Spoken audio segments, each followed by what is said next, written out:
Nĩ mĩario na rĩu thirikari ĩgĩtĩra kũrugũria na kũrutithia wĩra mũbango wa marĩhi ma ũrigitani wa SHA. Rĩu ministry ũgima wa mwĩrĩ ĩkiuga nĩ ĩkũrekereria marĩtwa ma thibitarĩ iria ciegiritanire na ũngũmania wa mũtaratara wa nahau kabere wa marĩhi ma thibitarĩ NHIF. Minista wa ũgima wa mwĩrĩ Duale augĩte mĩthingi ya ũngũmania ndĩkwĩhanda ministry-inĩ yake nĩ gũtigĩrĩra thibitarĩ na aheani a motungata arĩa matakinyanĩire ikĩro nĩ marũgamio wĩra. And I will share with the country of thousands of health facilities in our country that were involved in the former defunct NHIF in terms of fraud. The regulator is here. We have closed a number of them. We have downgraded a number of them.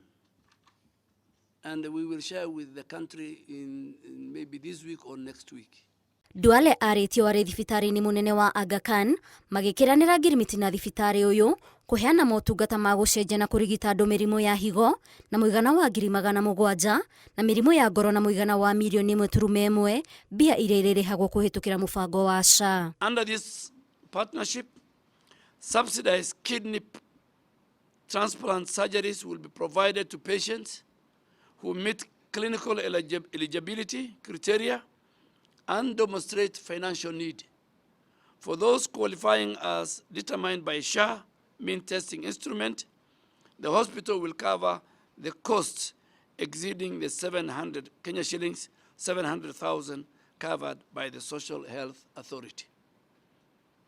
Subsidized cardiac arrest surgeries, including critical procedures such as coronary artery bypass and the valve replacement, will also be available for eligible patients in need of this advanced cardiac care.